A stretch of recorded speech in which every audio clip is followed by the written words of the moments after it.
안녕하세요. 한 주간 잘 지내셨죠? 저번 주는 어버이 주일이었고, 이번엔 또 스승의 날 주간이네요. 여러분들이 문자도 많이 보내주시고, 또 축하한다고 해주셔서 고맙습니다. 이제 뭐 5월달 행사도 거의 다 끝났네요. 어버이날에다가 어린이날, 그 다음에 스승의 날. 이제 5월 중순이고, 조금 있으면 5월 말, 6월 초, 6월 중순이면 기말고사. 벌써 한 학기 다 갔습니다. 아무튼 세월이 너무 빨라요. 다음 주에는 여러분들하고 대면으로 뭐 MT 겸 대면 수업 예정이니까 일단은 수업하는 걸로 생각을 하십시오.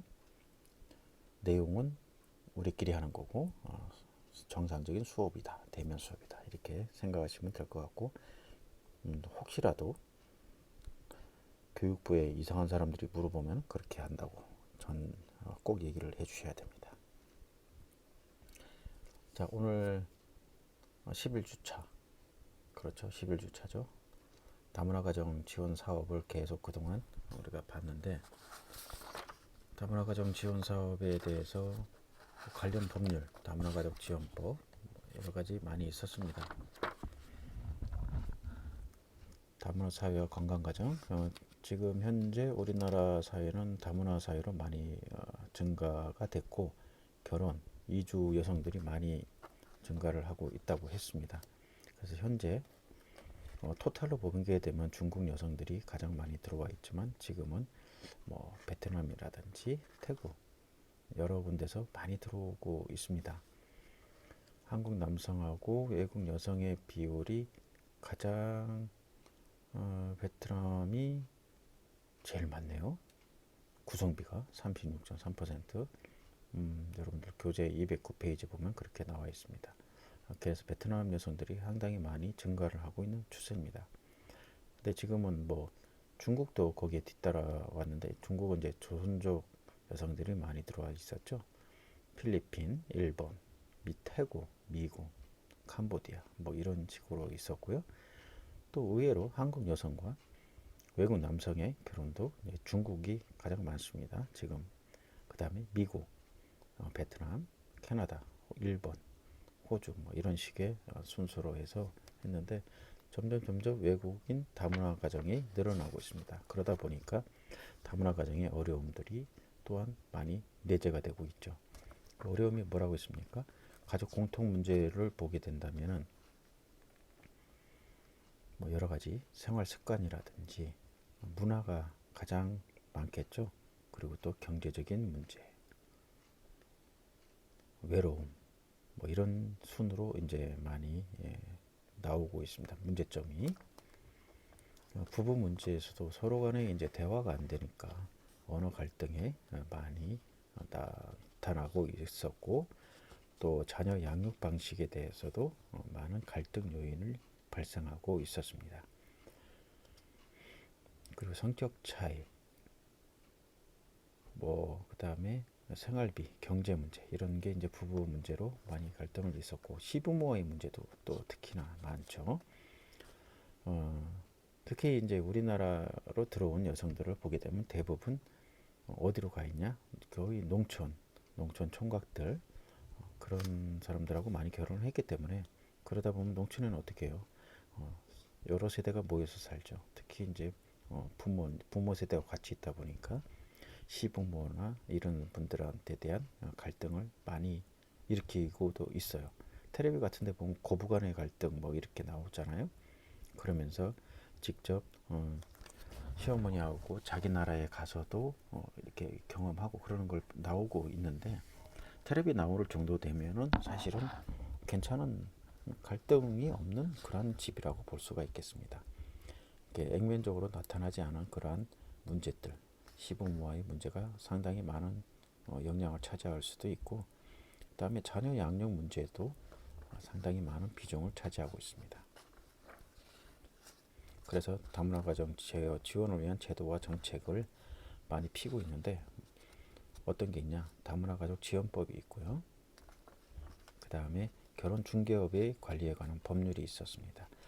초창기 때는 허가받지 않은 그러니까 브로커라고 볼 수가 있겠죠. 그런 사람들에 의해서 피해를 많이 본 경험이 많이 있습니다. 그래서 이제 결혼 중개업의 관리에 관한 법률로 말미암아 허가받은 그러한 중개업 자격을 갖춘 사람에 한해서 결혼 중개를 할 수 있는 그렇게 법으로 시행됐습니다. 그래서 조금 요즘은 많이 나아졌습니다. 그리고 제한 외국인 처우 기본법도 발효가 되어 있고 그 다음에 국적법도 있습니다. 다문화 가족 지원 정책에 보면은 첫 번째로 정책에는 이제 국제결혼 중개에 관한 관리를 강화를 했고 그 다음에 국제결혼 상대국과의 협력 강화 및 현지 교육을 확대를 하고 다문화 가족 초기 사회 적응을 지원을 했습니다. 그리고 다문화 가족 자녀에 대한 지원을 강화를 하고요. 결혼 이민자 경제 자립 사회 자립 역량을 강화하고 다문화 가족에 대한 사회적 수용성을 제고합니다. 정책 추진 기반 체계화를 하고 그 다음에 다문화 가족 지원을 위한 사업과 추진 체계에 보게 된다면은 먼저 가장 위에 있는 데는 여성가족부죠. 지금 여성가족부가 존폐 기록이 있지만은 아무튼 그래도 이 다문화 가족 사업이나 이런 거는 뭐 보건복지부라든지 이런 데로 이관을 할 거기 때문에 그 위에는 여성가족부 그 다음에 그 밑에 또 시도, 시군구 그리고 다문화 가족 지원센터가 있습니다. 그래서 여성가족부하고 이제 같이 협업하는 데는 한국건강가정진흥원이라고 있습니다. 다문화 가족 지원뿐 아니고 건강가정지원센터도 어디서 제일 위에 기관이 한국건강가정진흥원이라고 할 수가 있겠죠. 그리고 각 시도에 이제 거점 센터를 만들었고 그래서 다문화 가족 지원센터를 통해서 다문화 가족의 이제 기본 프로그램이라든지 별도 지원 사업 등을 하고 있습니다. 여러분들 교재 233페이지 그림 6-3번에 보면 다문화 가족 지원센터 전달 체계에 대해서 나와 있으니까 참고적으로 한번 보시면 될 것 같습니다. 그리고 오늘은 이제 다문화 가족 지원 사업이 있는데 다문화 가족 지원센터의 기본 프로그램 사업은 어떤 게 있을까요? 다문화 가족 지원센터의 기본 프로그램은 가족이나 성평등, 인권, 사회통합, 상담, 홍보 및 자원 연계로 구분되어 있고 그 내용을 보게 된다면 가족은 이제 다문화 가족 이중언어 환경조성 프로그램 그리고 다문화 가족 학령기 자녀 입학 및 입시 제공 정보를 제공하고 있습니다. 여기에는 뭐 가족 의사소통 프로그램이라든지 가족관계 향상 프로그램, 결혼과 가족의 이해, 가족의 의미와 역할, 아버지 교육, 부모 자녀 관계 및 자긍심 향상 프로그램, 자녀 교육 프로그램, 부모 역할 교육, 자녀 건강 지도, 자녀 생활 지도 등 이런 것들이 세부적으로 나와 있습니다. 그리고 성평등이 있네요. 성평등은 배우자나 부부 교육 어떤 게 있냐? 이주 여성 대상 프로그램, 이주 여성과 한국인 배우자 대상 프로그램을 10시간 이상 실시하게 하는 걸 기본 프로그램으로 하고 있고 그 다음에 인권은 다문화 이해 교육, 인권 감수성 향상 교육 요것도 10시간 이상을 실시합니다. 다문화 가족 관련법과 제도, 이주민과 인권 등에 대해서 그리고 사회통합이 있습니다. 사회통합은 취업 기초 소양 교육이 있고요. 다문화 가족 나눔 봉사단 소양 교육이 있고 다문화 가족 나눔 봉사단 활동 이렇게 있습니다. 그래서 뭐 이 세일로 시스템과 연계된 워크넷 등록 및 세일센터 연계를 해서 취업에 대해서 안내를 해주고 있고요.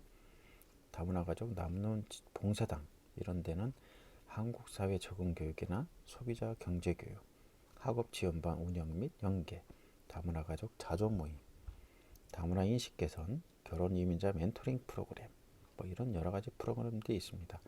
여기에는 이제 15시간 이상 교육을 실시한다. 기본 프로그램이.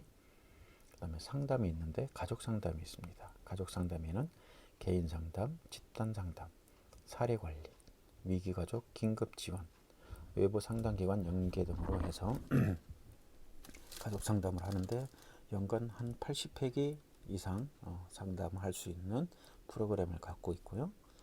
홍보 및 자원 연계는 지역사회 홍보, 지역사회 네트워크, 홈페이지 운영 등 이렇게 해서 센터 홈페이지 프로그램 안내 게시판에 2월 프로그램에 대한 안내글을 게시를 합니다.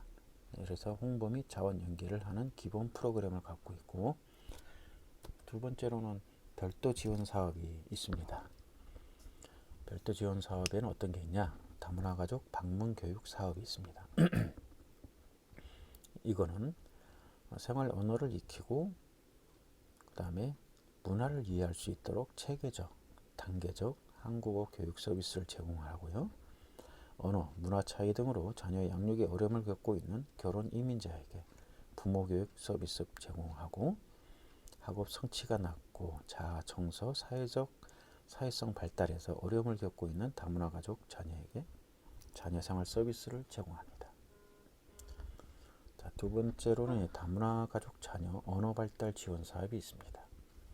다문화 가족 자녀의 언어 발달을 촉진하고 부모에게 상담 및 교육 방법을 제공함으로써 아동의 언어 발달 촉진을 도모를 합니다. 그리고 세 번째로는 결혼 이민자 통번역 서비스 사업이 있어요. 이거는 이제 입국 초기 결혼 이민자가 경험하는 의사소통 문제 해결을 위해서 통번역 서비스를 지원함으로써 한국 사회의 조기 적응에 기여하며 통번역 인력 채용 등 사회적 일자리 확대로 결혼 이민자의 자립 능력 및 주체적 역량을 강화하기 위한 목적입니다. 한국말이 서툰 결혼 이민자의 가족, 사회생활에 필요한 의사소통을 지원하기 위해서 통번역 서비스를 제공하는 사업을 얘기하고요. 다문화 가족 사례 관리 사업이 있네요. 이거는 다문화 가족이 복잡하고 다양한 문제를 해결하고 욕구 해소를 위해 심리, 정서적 안정 및 자립 역량을 강화할 수 있도록 사례관리 전담 인력, 사례관리사겠죠. 이것을 통해서 맞춤형 종합 서비스를 제공하는 사업입니다. 그리고 결혼 이민자 멘토링 사업이 있는데, 결혼 초기 정착 단계의 결혼 이민자에게 센터 내 사례관리자가 정서적 지지와 돌봄 이런 것 등을 1대1 멘토링 서비스를 제공함으로써 한국 사회에서의 안정적 정착과 사회 통합에 기여하기 위한 사업입니다. 그리고 다문화 가족 자녀 성장 지원 사업이 있습니다.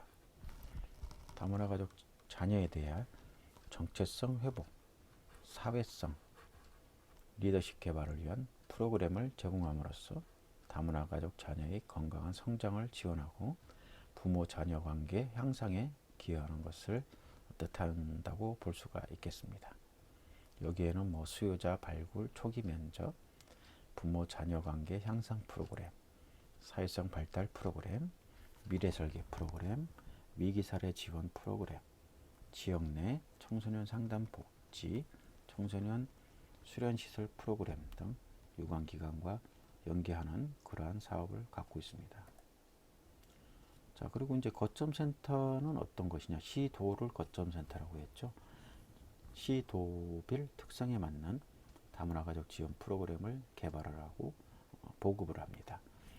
지금 현재 광역자치단체 16개 시도에 거점센터 1개씩을 설치해서 지자체 맞춤 서비스를 개발하고 지역 네트워크를 강화하고 있습니다. 그리고 이제 권역 내 다문화 가족지원센터 사업 지원 및 관리를 하고 있고요.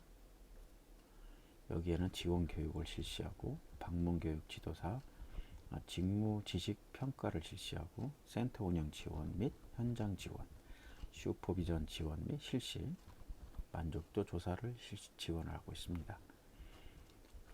그리고 한국건강가정진흥원과 권역 내 센터와의 연계 역할을 하겠죠. 거점센터가 정기회의 참여 등을 해서 다음에 권역 내 센터 관련 기관과 네트워크를 구축을 하고 운영을 합니다. 기타 여성가족부가 다문화가족 지원 사업과 관련해서 요청하는 사안에 대해서 거점 센터에서 사업을 하고 있습니다. 자, 이처럼 이제 다문화가족 지원센터에서 다문화가족 지원법의 목적에 의거해서 다양한 사업들을 수행해야 합니다. 그런데 지원사업의 궁극적인 목적이 다문화가족 구성원이 안정적인 가족생활을 영위할 수 있도록 함으로써 이들의 삶의 질 향상과 사회통합에 이바지 하는 것인 만큼 장기적으로는 다문화가족만을 대상으로 지원사업을 제공하기보다는 일반 한국가족과 통합해서 사업을 실시하는 방향으로 나아가야 되겠죠. 이를 위해서 이제 건강가정 지원센터와 다문화가족 지원센터를 통합해서 모든 가족의 건강성 향상이라는 목적을 갖는 통합사업이 실시되어야 하는데 지금 실시되고 있습니다. 근데 명칭이 너무 길죠. 건강가정 지원, 건강가정 다문화가족 지원센터. 명칭이 너무 길어요. 이걸 좀 하나로 압축할 수 있는 그런 명칭 공모를 좀 했으면 좋겠는데 아직까지는 그렇지 않고 다 건강가정 다문화가족 지원센터 이렇게 하고 있습니다. 또한 다문화 사회에서는 다문화주의, 동화주의 관점에 대립할 수 없는데 단기적인 관점에서 한국어 교육이나 컴퓨터 정보화 교육, 한국문화 교육 등 동화에 방점을 두는 통합 서비스가 요구되지만 장기적으로는 문화 간 차이를 인정하면서 이러한 다양성이 우리 사회의 역동성과 삶의 질을 향상하는 방향으로 이끌어야 할 것입니다.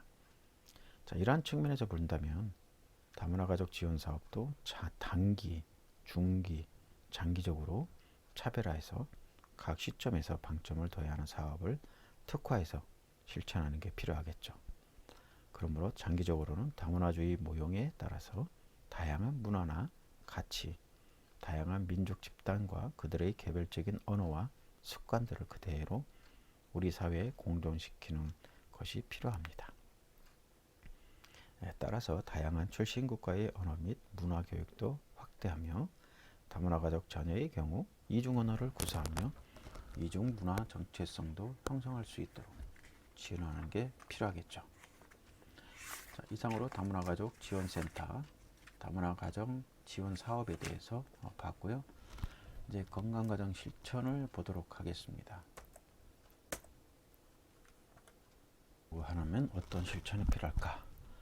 건강가정 사업 프로그램, 건강가정 사업의 전달 체계, 건강가정입니다. 딸내미가 들어오는 바람에 죄송합니다. 그 다음에 9장 이제 건강가정사의 역할과 정의, 건강가정사의 실천 기술 및 현장 실습 이렇게 진도를 계속 나가도록 하겠습니다. 그러면 건강가정사업 프로그램은 어떤 것이 있을까? 프로그램의 개념과 개발 원리, 건강가정사업 프로그램의 개발. 건강가정사업 프로그램의 개념은 뭘까요? 여러분들이 우리 일상적으로 이루어지는 말하는 그런 용어죠. 프로그램 이런 거에 대해서. 그런데 이 프로그램의 용어가 뭐냐? 협의. 좁게 해석할 때 보면은 특정 교과 과정이나 특별한 주제에 관련된 학습 과정. 특정 교과. 좁게 얘기할 때는 특별한 주제 같은 거. 그러니까 협소하죠. 특별한 주제. 한 주제에 대해서만 얘기하는 거고 또 특정 교과 과정. 성교육 과정이라든지 부부대화 프로그램 이런 거. 요 한정돼 있죠. 한정돼 있는 거. 요거를 협의의 프로그램이라고 할 수 있고 그러면 여기에 상반되게 광해의 개념이 또 있겠습니다. 광해의 개념으로 볼 때는 특정한 시설이나 기관의 후원으로 참여자들이 경험하는 모든 것, 즉 지역사회의 기관이나 학교에서 제공하는 모든 종류의 코스 또는 교과 과정을 말하는 것이라고 할 수가 있겠습니다. 자, 그래서 건강가정 사업을 건강가정 실현을 위한 다양한 조치와 대안들, 건강가정 사업 프로그램들은 그러한 목적을 달성하기 위한 실천적인 소프트웨어들을 의미한다. 프로그램. 이렇게 보시면 될 것 같네요. 자, 그러면은 이제 건강가정 프로그램의 특성은 어떤 게 있을까요? 좀 정리해 보게 된다면, 특성을 정리해 보면, 이 교육이라는 한정된 개념보다는 상담이나 문화, 집단 활동 등의 과정을 포함하는 보다 광범위한, 아주 크게 다양한 활동을 모두 포괄하는 것을 건강과정 프로그램의 특성이라고 볼 수도 있고요. 프로그램은 어떠한 목적을 달성하기 위해서 선택된 활동에 관해서 누가, 무엇을, 어떻게, 왜, 언제, 어디서, 누구와 행할 거를 종합적으로 묶어서 보다 구체적으로 일목요연하게 제시해주는 활동 지침이다. 건강과정 프로그램의 특성이라고 볼 수도 있고요. 그러면 건강과정 프로그램이 가져야 하는 기본적인 요소는 또 어떤 게 있을까요? 먼저 프로그램의 목적이나 목표가 되는 의도가 있어야 되겠죠. 프로그램이 가져야 하는 기본적인 요소는. 두 번째로는 참여자들이 프로그램의 의도를 성취하기 위해서 행하는 활동, 그 다음에 참여자들이 계획된 프로그램 목표를 실행하기 위해 상호작용하는 데 사용되는 도구로서의 자원과 재료, 이런 것들을 말할 수 있겠고, 그 다음에 평가 요소, 이런 것들도 프로그램에 가져야 되는 기본적인 요소에 포함이 되어야 된다. 이렇게 정리하시면 될 것 같습니다.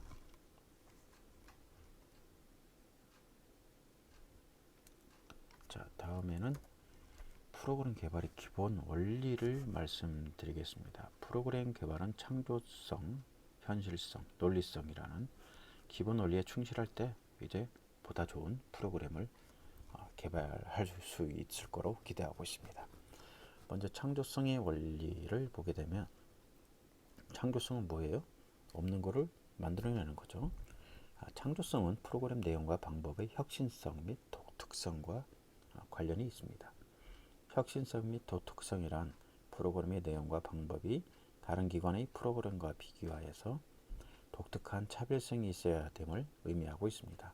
그러므로 프로그램 개발부 전문가가 프로그램을 개발함에 있어 보다 더 혁신적이고 독특한 프로그램의 내용과 방법을 창출해내야 할 책무를 갖는 것은 당연하다. 한편 이러한 창조성의 속성은 완성된 프로그램의 품질을 판단하는 중요한 근거가 될 수 있습니다. 여러분들 논문이라든지 혹시라도 프로그램 같은 거 할 때 참 창조적이다 이런 얘기 많이 하죠. 다른 기존에 하던 것보다 색다르다, 특별하다, 새롭다 이렇게 얘기하는 거로 이해하면 될 것 같습니다. 자, 그럼 창조성의 원리에 이어서 현실성의 원리가 있는데, 현실성이란 뭐예요? 현실성, 실현 가능성이 있느냐 없느냐, 그리고 현재 이 시점하고 맞느냐, 너무 앞서 나간 거 아니냐, 너무 뒤떨어진 거 아니냐, 이런 걸 얘기하는 거겠죠. 현실성이란 계획된 결과물의 실현 가능성 차원을 얘기하고 있습니다. 무슨 계획이든지 간에 그 결과가 주어진 자원과 여건을 고려할 때 실현 가능한 것이어야 되겠죠. 따라서 실제 프로그램을 개발하는 과정에서 현장 경험이 많은 사람을 참여시키는 것은 바로 이러한 원리에 충실하려고 하는 노력이라고 할 수가 있겠습니다. 창조성의 원리, 현실성의 원리, 그 다음에 뭘까요? 논리적이어야 되겠죠. 논리성의 원리입니다. 논리성이라는 것은 계획, 행위의 체계성과 합리성 차원을 말합니다. 자, 이는 프로그램의 전문성뿐만 아니라 프로그램 수행 과정의 효과성 등을 갖추기 위해 필요합니다. 따라서 프로그램 개발은 다양한 절차와 단계를 체계적이고 합리적으로 진행돼 시켜야 하는 전문성을 인정받을 수 있고, 또 그러므로 말미암아 프로그램의 구조가 짜임새를 갖출 수 있습니다. 그래서 창조성, 현실성, 논리성, 논리적으로 합당하지가 않으면 아마 좋은 프로그램이 되기가 어려운 그러한 일이라고 볼 수가 있겠습니다. 건강가정 사업 프로그램의 개발. 자, 그러면은 프로그램 개발하는 이라는 것은 어떤 목적하에 누구를 대상으로 어떤 내용을 또 어떤 방식으로 제공하고 실행할 건가, 그리고 실행된 프로그램의 효과를 어떻게 검증할 것인가를 포함한 일련의 계획, 즉 기획을 의미한다고 할 수가 있겠습니다. 보통 큰 회사 같은 경우에는 기획부 같은 데 있고, 기획부가 승진이나 이런 데에 큰 밑받침을 하는 그런 부서라고 다들 인식을 하고 있습니다. 그만큼 기획이라는 것, 즉 프로그램 개발은 아주 중요한 일이다 이렇게 볼 수가 있겠습니다. 길버트와 스패치는 기획이란 통찰력, 개인적인 계획적인 사고, 조사를 통해서 문제를 해결하고 앞으로 발생할 문제를 해결하기 위한 의도적인 시도이며 다양한 행동 노선 중에서 어떤 노선을 취할 것인가에 대한 가치 선호를 행사하는 거라고 얘기를 했습니다. 내용과 특성을 통해서 건강가정사 프로그램 개발이란 크게 두 가지 차원에서 사용될 수가 있는데요. 첫 번째로는 기관 운영을 위한 기획, 두 번째로는 건강가정사업 목적을 위한 기획, 이 두 가지를 얘기할 수가 있겠습니다. 건강가정사업, 건강가정사업이 목적을 위한 기획 그런 거기 때문에 우리가 하려고 하는 것은 프로그램 두 번째 차원 프로그램 내용 및 방법에 관한 설계, 건강가정사업 목적을 위한 기획에 초점을 두고 계속 이어서 나가도록 하는 방향으로 하겠습니다. 기획 과정에 정리해 보면은 세 가지 영역으로 구분될 수 있는데, 첫째는 프로그램의 준비 및 설계 단계, 그 다음에 둘째는 프로그램 실행에 관한 기획, 셋째는 프로그램 평가에 관한 것, 세 가지를 하는데, 먼저 프로그램의 준비 및 설계에 대해서는 다음 시간에 하도록 하겠습니다.